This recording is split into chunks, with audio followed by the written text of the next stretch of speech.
Welcome to a brand new episode of the SAP Tech Talks podcast, where we explore SAP's innovations, challenges, and solutions that drive businesses forward. I'm your host, Ilona Gradkovets, coordinator of the SAP Tech Talks community at EPAM Systems.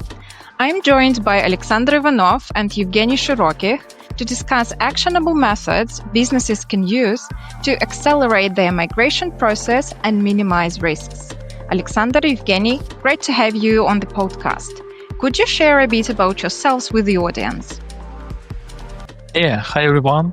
My name is Aleksandr Ivanov and I'm here with EPAM and I'm working as a solution architect, and my main area of expertise is basically the integration with SAP, and also the topic of today's podcast is migration from the legacy integration platforms to the newer modern cloud platforms like Integration Suite.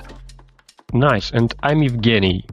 I work mostly as solution architect roles at EPAM Systems and architect for integration, for SAP integration in particular.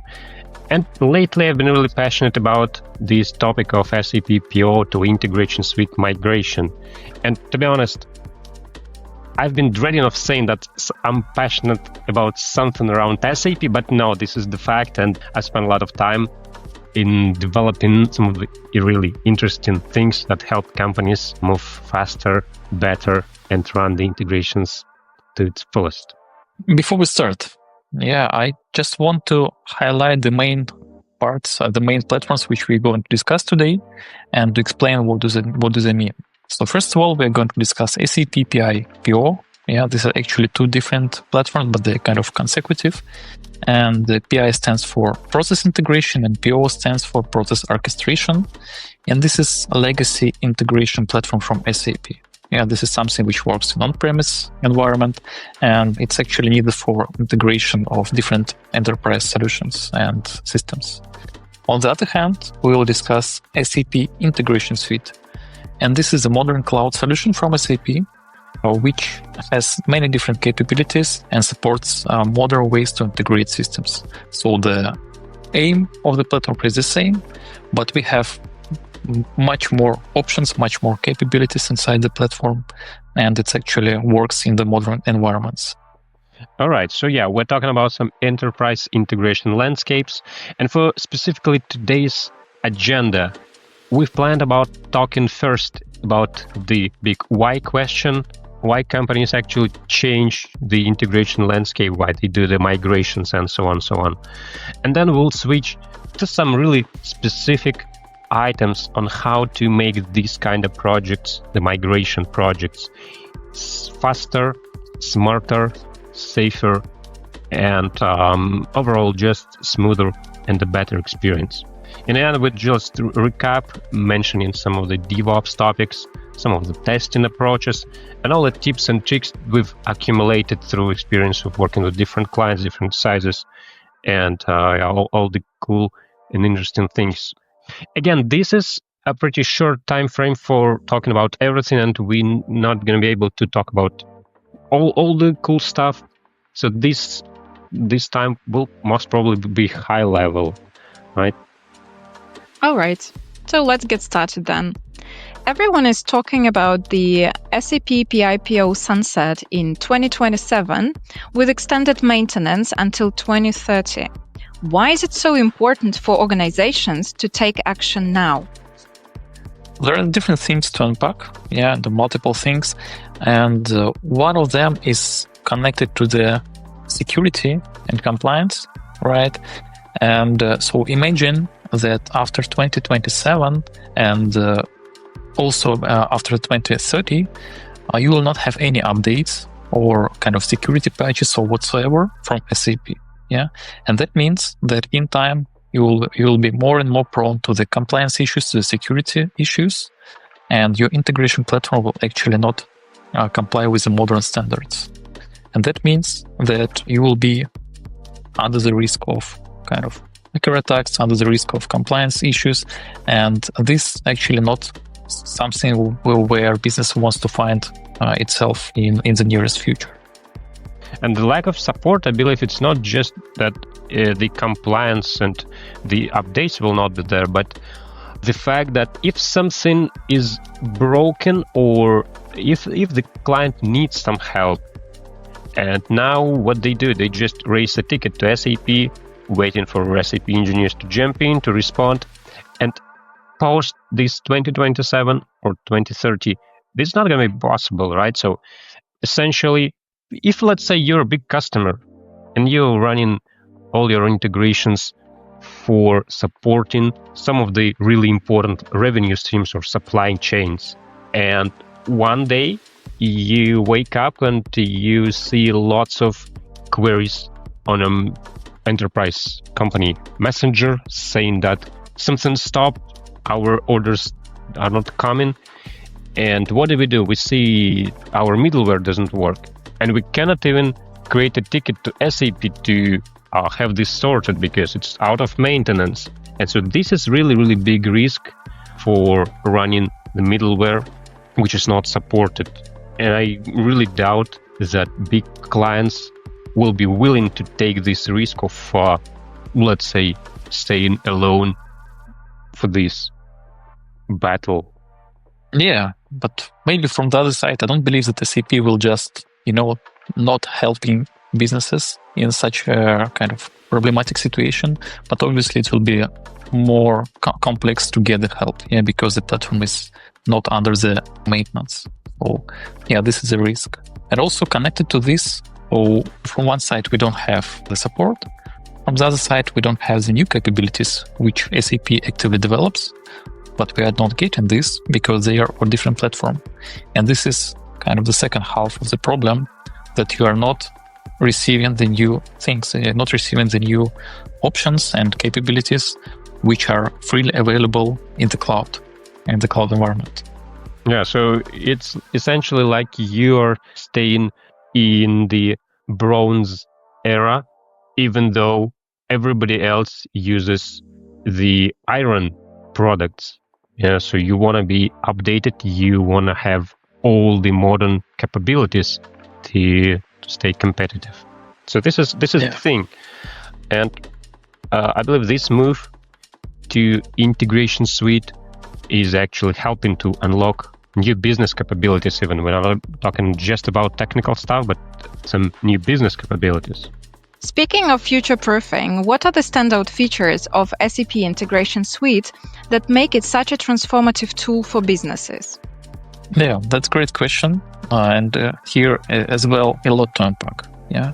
So first of all, we need to understand that this is managed service from SAP. So this is Integration Platform as a Service, or IPaaS in a short. Yeah.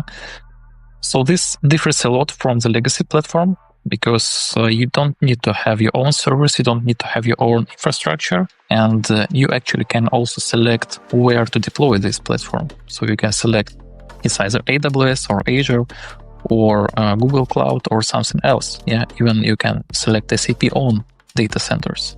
And this is one side.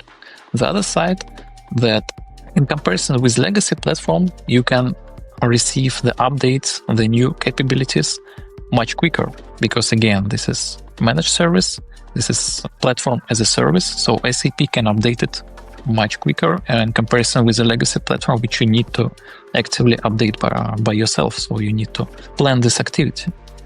So additionally to this, there are many, so it's thousands of integrations which are already built and you can just use it. So this is something you can use, for example, integrations with Salesforce, integrations with, AWS and other different platforms, and integrate your systems, your SAP systems with those third-party platforms and tools. Yeah, so this is something which is already pre-built. You can just activate it, configure, and run.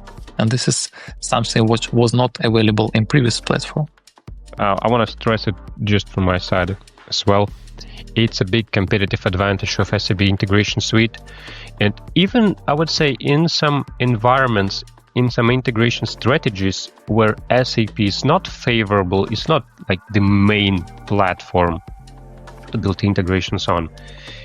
Cases when the integration can be enabled by just actually pressing few buttons, and this is this case of standard out-of-the-box integration, they still exist. And even in big companies, which for some reason don't like SAP, they still use this capability of SAP because you cannot discard this opportunity to just a few clicks on your web interface and you're up and running. So this is a big thing, a huge leap forward, I'd say.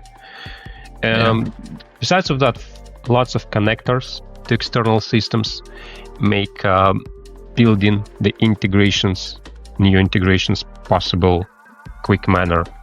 Of course, AI capabilities now, they invest a lot, and you can generate some of these integration flows by just using prompts and do the vibe coding, right?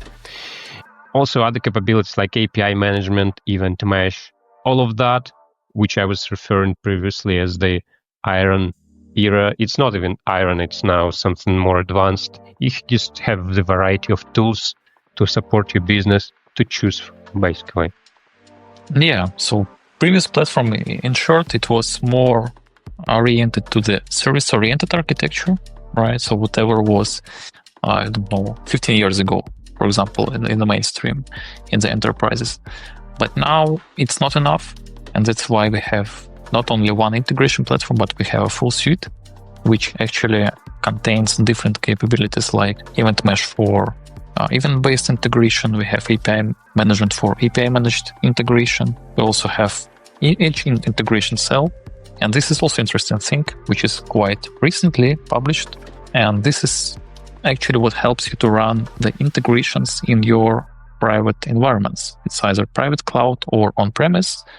So, and this is very interesting because you actually have your data staying at your premise, at your secure environment, and it doesn't leave for the public internet. To some extent, it's funny how now Integration Suite incorporated this opportunity to run integration flows in the same manner as PIPO did. Because we're going back. Yeah. First, we went to the full cloud, fully managed solution, and now SAP made possible using some of the customer-owned landscapes, which is good. It's just everybody likes to have options to choose from, and this is one of them, the one that serves the very specific and actually common and widespread use cases from the integrations. Yeah, and by the way, if you use it, it's actually, you pay only half of a price for each of the message, in comparison with the normal deployment option if you are deploying to the cloud. So obviously, because you also need to maintain your own infrastructure, and SAP does not pay for the infrastructure during deployment and during the runtime. So that's why you're paying half and not the full price. That's also a good option. That's a big thing, for especially high loads. Lots of message processed, and it takes into TCO pretty aggressively.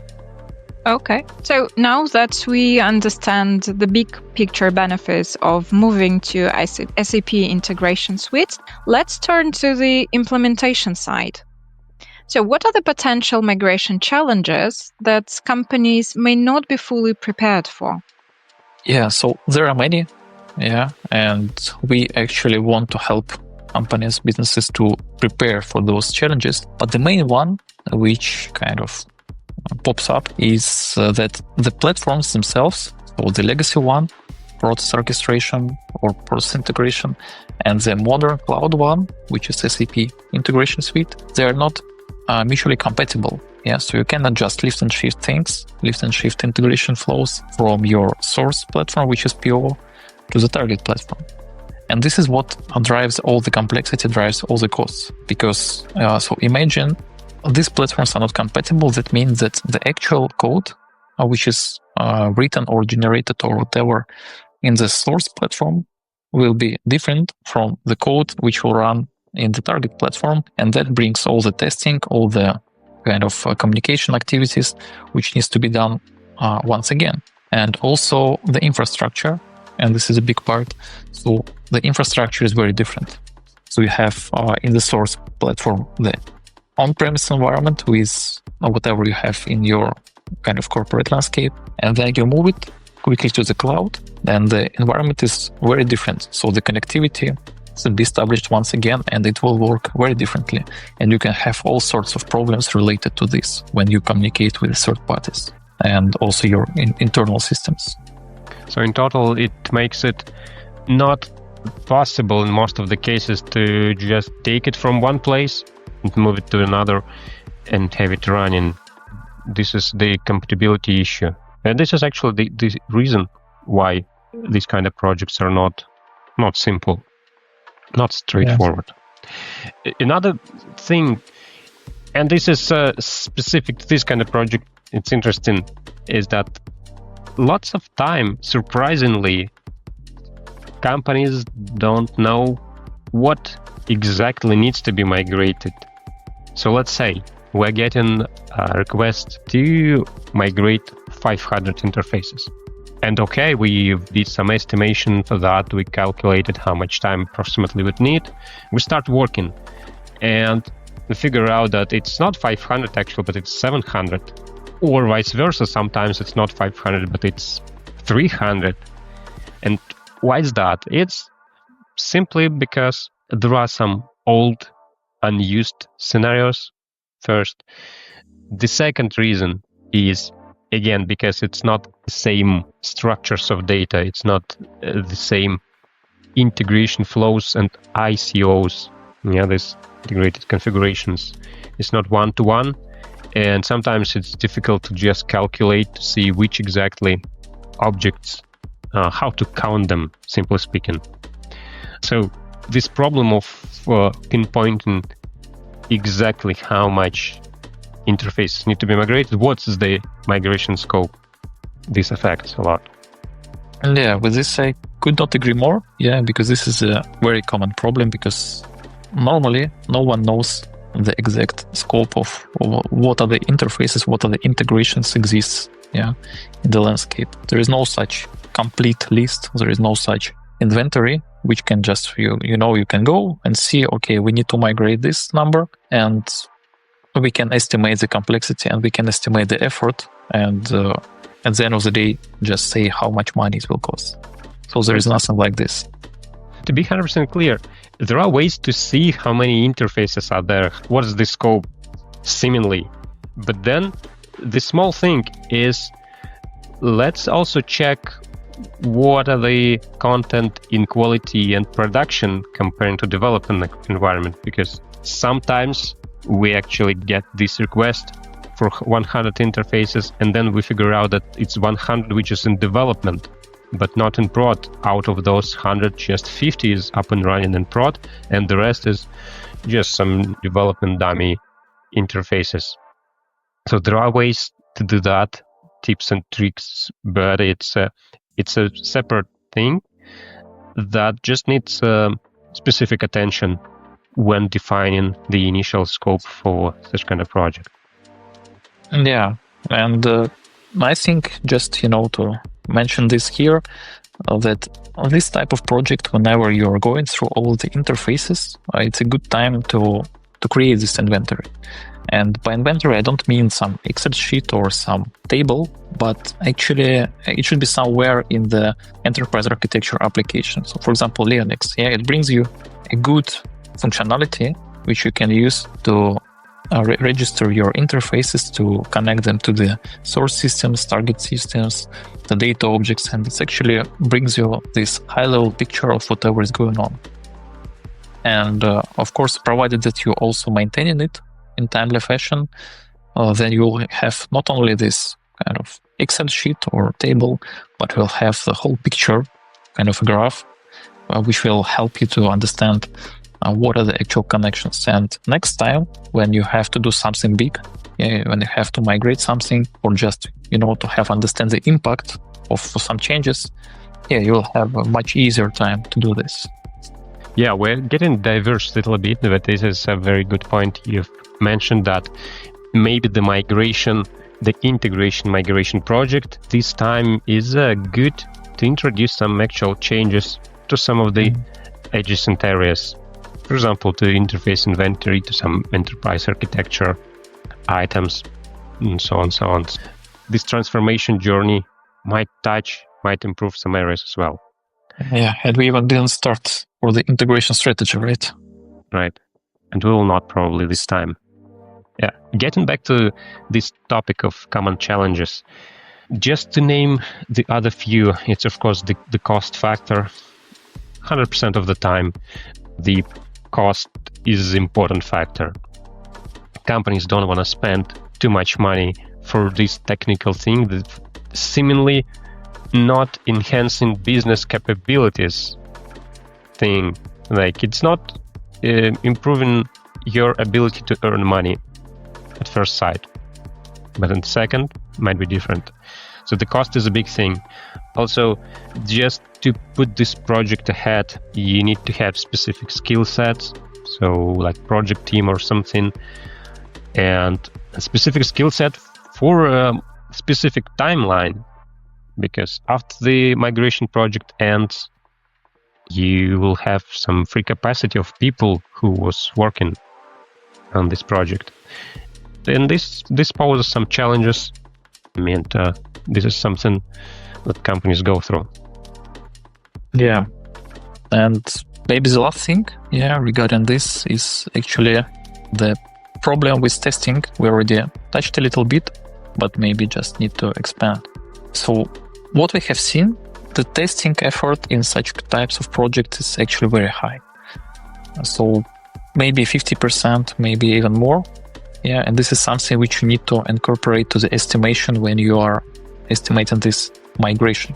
And why is that? Why I need to test? So we touched this. So because your integrations are working in different platform, and the different code is working, and the routes, so how the messages are flowing from one system to another, they're also different routes. And all sort of things, all sort of problems with the communication with the certificates, with some different whitelisting rules on the firewalls, or whatever it might be may happen. So that means that you actually need to check end-to-end everything before you deploy to the production, before you switch your interface from legacy platform in production to the target platform, to the modern cloud platform. And this is a big part of the overall migration. Well, that's an important insight. Testing makes up to 50% or even more of the migration effort. Could you explain why it requires so much time and resources? I would say that it's normal when we look at some development process that testing takes a lot of time, because you take some task, you start developing, and along the development, you constantly checking, unit testing your piece of code, how it's working, does it fulfill your requirements, and so on, so on. So to some extent, this is okay. But now there's the question about migrations. Speaking plainly, we have the integrations already up and running in our source system. It's pretty simple to ask the question of, if it's up and running, just do the same. Why would you need to do some lot of testing? We'll just run some end-to-end to confirm, and that's it. But the reason, we stated that a few times already, is that the structure is different, and it's rarely just lift and shift, and it's mostly the redesign, replatform, and this can be treated like a fresh new development. Because of that, the testing takes a lot. Yeah, even if you migrate with SAP tools, it's still, I would not say that this is lift and shift, right? Because it's anyways kind of transformation of one thing to another, very different thing, which hopefully works the same. Yeah, but we actually want to ensure that this is the case. Right, and there's all the other types of testing, such as end-to-end, UATs, and so on. This is a big time-consuming thing. What we've noticed is that even for smaller scope projects, for not a big companies, where there's just not more than a dozen of external systems, to get all the stakeholders from different external systems, B2B partners, EDI vendors, to get them align on the timeline and support this kind of testing during migration, it takes a lot of time because this is something internal, this is some ongoing project. And this ping pong, when people just ask somebody to do something, then they get this request back and so on and so on. So it takes huge time just get everybody aligned. And this is actually what might be the reason why some of these areas cannot be just AI automated, because this is people. This is getting all the people to understand your urgency, your importance of your project, mostly. But sometimes people trying to get you to understand their importance. Yeah. And by the way, I think this is kind of inherent problem whenever you're working with middleware and when you're changing one and swap to another, because it stands in the middle of the systems, because this is why it's called middleware. And it is connected from one side with many dozens, maybe hundreds systems, and from the other side as well. So it's kind of connected to the multiple third-party and also internal platforms. And so imagine you are switching to another thing, and you still need to understand that all these links are working together as well, even after you switch this. And this actually drives the complexity and drives all the things which we stated already. So let's assume that we have explored the challenges. So what's the solution that comes into play? Simply, it's automation. This is a game changer that accelerates migration, cuts costs, and ensures the compliance along the way. Having said that, it's still not a silver bullet. There's still lots of tasks which cannot be, or which should not even be automated. But overall, automation helps. So let's explore step by step along the migration journey, along the typical migration project, what kind of automations at which points they should be used. First one, it's doing the proper assessment. It's exploring what exactly your migration scope, what exactly your landscape, and what all the other impacting factors. Yeah, and it's also important actually to go to PO, and to look with your eyes what is going on here. But of course, additionally, you need to automate it with a specific tool set. And in EPAM, we also use SAP tools for assessment.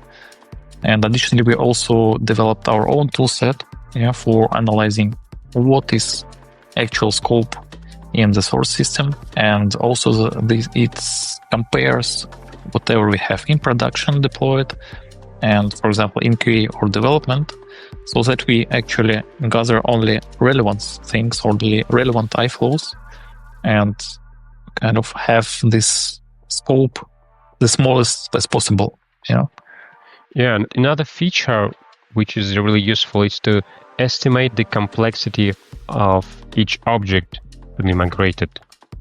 So not only say that it's 5 interfaces, but say exactly out of those 5, this will be migrated automatically and this will most likely not. And to be clear, this is a scope which SAP Migration Assessment already does.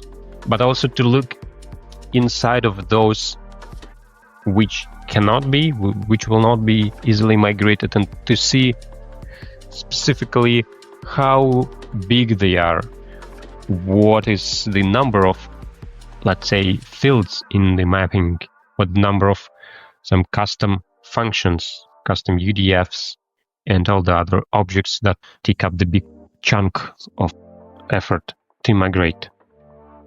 And we actually invested a lot in our own tools, in this PO analyzer, which basically connects to PI landscape. It extracts all the objects, builds this big table, and estimates the complexity of interfaces. By the way, what are the typical objects that cannot be migrated, that take a lot of complexity to migrate? Yeah, so main parts are something related to EDI interfaces. Yeah, so we have seen EDI separator, which cannot be migrated normally. We also have some complex Java mappings or some coding, which also should be migrated manually. So I would say that we have standard interfaces, which are kind of input, processing, mapping, and output. And this is something which can be migrated with the standard SAP toolset, right? So whatever is more complex or having some custom adapters or have some custom processing. So here we have some difficulties.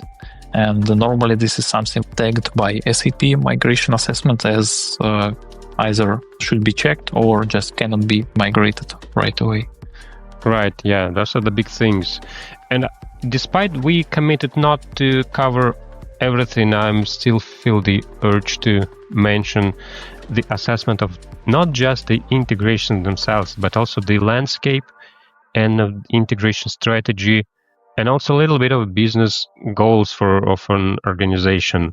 And it affects the migration in the sense that if there is a big expansion, for example, planned, or there's a big number of EDI partners, then for such cases like EDI separator, it might make sense to do the migration to trading partner management. Yeah. Or if there are some performance issues or something, there are specific requirements to reliability of message processing. Maybe we want to introduce event-driven architectures, a message broker in the middle.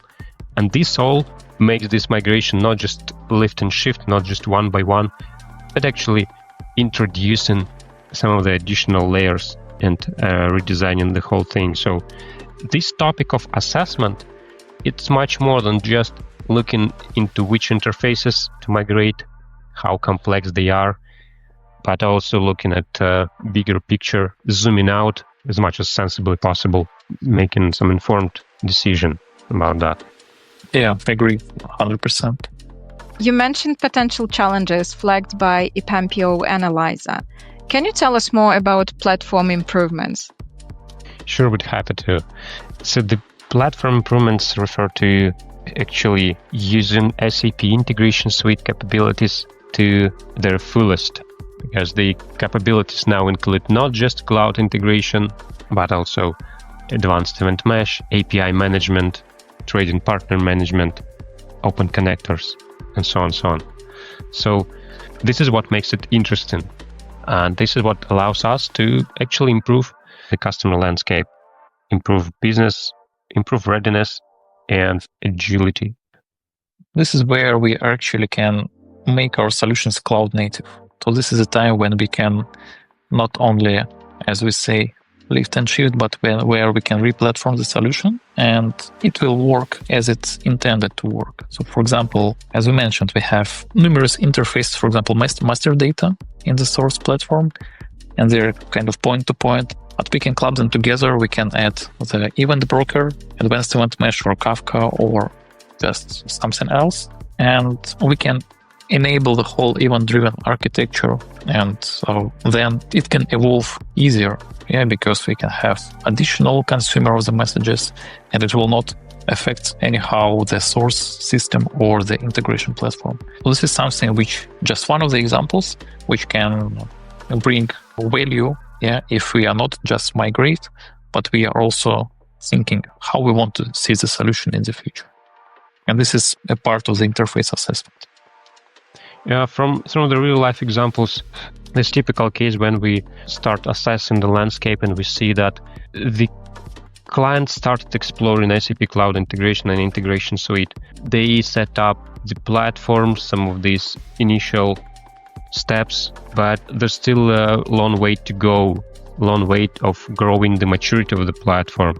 So all these platform level automations for separation of tenant, for example, for different areas of business to ensure some data compliance, data security, and so on, and plenty of other things to tailor the platform for the client's needs. This also can be done at this point. At least what we encourage to do is to take a look into these aspects, maybe not combine these two projects, introducing automations at platform level or operational governance, but at least build some backlog for the items you'll need to do later to use your platform for at its fullest of its capabilities. Yeah, of course. So there is a bare minimum, right? So we need to establish some scarcity, we need to establish the security, but yeah, all the rest, all the platform things can be then added upon. Yeah, this concludes the assessment part, I guess. Okay, so as assessment gives businesses a clear understanding of the current landscape and flags the challenges that might arise during migration. But anyway, once you've mapped out what needs to be moved, how do you actually take that next step? So again, the cost is a big factor. Sometimes it's a main factor. Or sometimes it seems that it's the main factor because we're starting to talk with the stakeholders about the view of the project, the view of the platform and its way forward. And it turned out that there are plenty of other factors that sometimes stakeholders assume that automatically will be fulfilled. Something like performance, something like operational aspect, highlighting of errors, and so on, so on. So what's important here is to balance out the actual lift and shift one-to-one. Well, it's not exactly lift and shift, but it's one-to-one without redesign. And improving some of the things along the way. Now for the automation part, for the automation and actually how to make it smarter and not harder. The SAP toolset for automated migration is already doing a good job. It's developing, covering right now this pipeline concept of bringing in some template iFlows and trying to convert what was in source to this pipeline structure in the integration flow. But it still lacks some of these important and cost-inducing elements.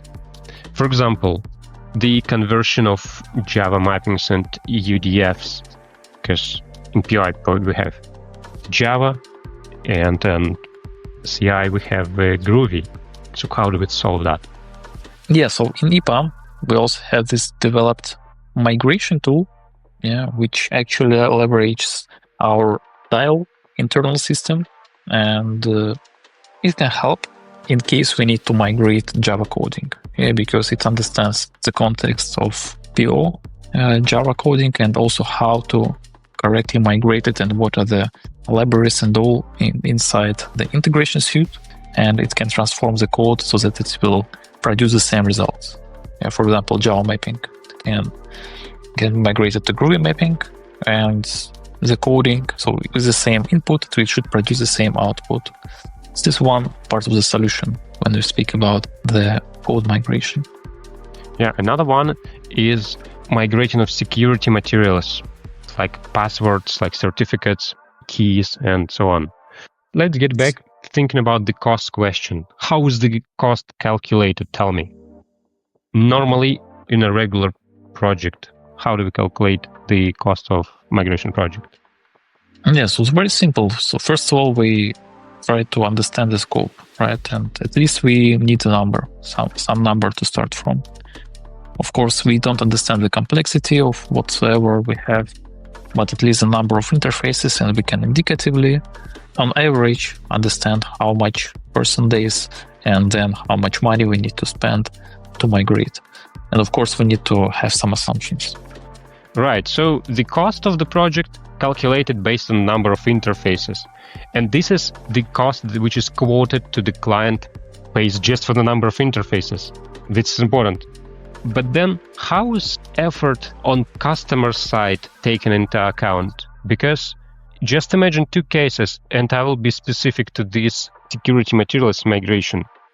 In one case, to collect all the different passwords to different systems, and even for smaller clients, there will be a couple of dozen of different systems accumulated through years. And all these passwords were probably shared through just email from one person to another. And now, if for the project manager on the client side, they need to go ahead and contact 20 of different stakeholders across the organization, and then 10 of different other stakeholders outside of organization just to ask for the password. And this project manager will spend probably a good couple weeks, not whole couple weeks, but from time to time doing this ping pong with emails. And this cost is not accounted. So the client paid X amount of money, but they didn't pay the cost of this project manager, the internal costs, the hidden costs. And in another case, we introduce our credentials migration tool, which in a few clicks just does this transfer in a secure and encrypted way of credentials from the PI/PO system to directly to the cloud integration or to SAP Credential Store, which is just a BTP service, or even to specific if clients adopted some of these company standard credentials tools like HashiCorp, Vault, LastPass or something. We can also do that. But in this second case, what I'm stressing is that the internal resources, for example, project managers of the client, they don't have to spend this much time doing this tedious task, and this is not accounted in the project cost. So actually, the point is we are introducing this automation, and on the surface, it does not save a lot of time on our side because it's normally the client's responsibility to figure out their internal systems and do the password rotation. But we're saving up a lot of time in total spent on this project, which is also important to understand that this is not just a technical project done solely by external vendor, but big involvement from internal teams also needed. Yeah, that's true. And it's very nice. Yeah, that there is such capability of migration, or not only the iFlows, but also some additional stuff like credentials or certificates and so on. Right. And there's more to testing, because as we spoke before, testing takes up sometimes up to 50-70% of the time. And we would really want to automate some of that, see how it can be done in a quicker way. So what we do for the testing, we take the payloads from the SAP PI/PO system to use them for the end-to-end testing of the target interfaces in the cloud integration, for example. And this makes building up this integration testing much easier, so we don't have to again go ahead and ask client to put together some tests or to extract them from different systems. It's there, we just need to use it. This was one of the things we do for the testing. What are the other things? If we're speaking about automation testing, right, so we have also an option. I think it's not applicable for every interface because it's obviously an additional overhead, but for some of the interfaces, or maybe for critical interfaces, we can also implement some automated testing. Yeah, and for this, we obviously need some sort of endpoints which will mock the real endpoints. Yeah, because we cannot just automate testing with the third-party systems, for example. So for this, we can create the mocks with wire mock. This is what we done, and then run tests with some test suite, for example, based on Java. By this, we can actually automate testing for some interfaces, and we can ensure after some changes that we still have working interface and there is no regression in the functionality.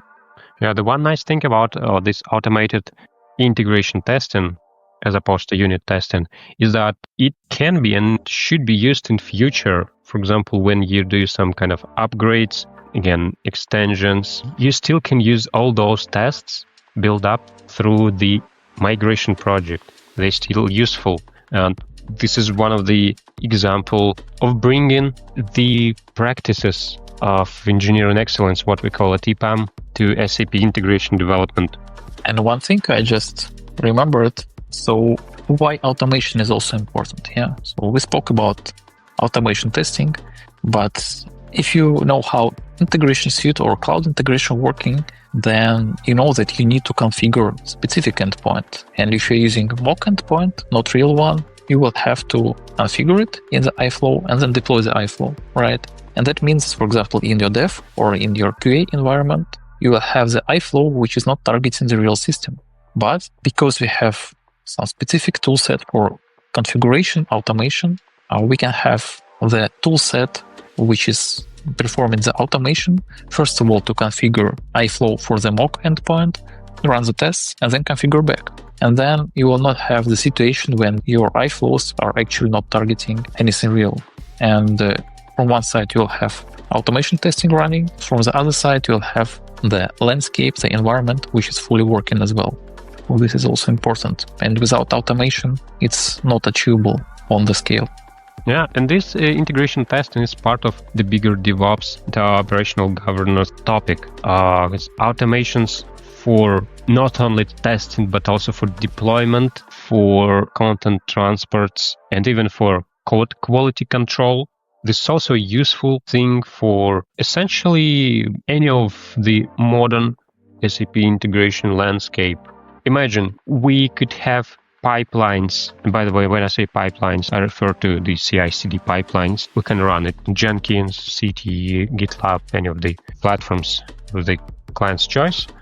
But we can integrate the whole software, the integration development chain from backing up of interfaces all the way to content transports, integrated with TMS, Cloud ALM, and the quality controls, such as this integration testing with wiremocks, and also control of quality by static code checks. Static code checks, though, it's a feature that SAP Cloud Integration recently introduced design development guidelines. And what's interesting is that they are available through an API, meaning that you can invoke the API to run the execution of design guidelines, and then you extract the results, which makes possible to do analyzing of quality of integration flows just on the fly. And this is a big portion of the whole operational governance and how we build integration platform for readiness to future challenges. Yeah, and for example, by this you can also block the promotion of the development to QA, for example, right? If something is not developed properly, or you have some warnings, or you have some issues in comparison with guidelines, then you can just send the information to developer. Please check and correct. Yeah, and so it sounds like during the migration project, we can introduce a whole bunch of different things to the platform that will allow this company to run the integration smoother in future and actually save the costs even in future when the migration project is done. So this is a big thing, and it's again a hidden cost saving which this migration project can bring if done properly. Yeah, sounds nice. I think we didn't speak about that, but the migrations project at the delivery management, at project management, like resource allocation, it also has huge lots of tips and tricks and lessons learned, how to run pilot project in the beginning, how to expand, how to juggle around with the resources and optimize the teams for that. But it's not the topic, unfortunately, of today's discussion. Yeah, maybe next one. So as we look toward the future of SAP migrations, what's the most important lesson businesses should take away from this discussion to ensure they thrive in the evolving integration landscape? So what we were speaking about today is our automation playbook. Is that there are 4 steps at which the different automations can be introduced. It's assessment of migration, then doing the migration itself with different, again, levels and different specific areas to apply. Automate testing and automate DevOps and governance for scaling. And this is how you achieve a faster, cheaper, and safer PPI or to Integration Suite journey. Yeah, and we need not to forget about the enterprise architecture, and we need to align our transformation project, which is actually the transformation project from PIPO to Integration Suite, with the overall approach of the enterprise architecture, with the strategy. because we need to align whatever we are migrating, whatever we are developing in the new platform with our business goals. And we need to ensure that the proper phased approach of the migration of integration artifacts is implemented. Let's make sure we cover all these different topics along with getting into some details, technicalities, and vice versa, taking a look at some project management approaches in later series. And in the meantime, feel free to connect on LinkedIn, ask any questions, and we'll be happy to answer and discuss different topics around SAP PI, PO to Integration Suite migration.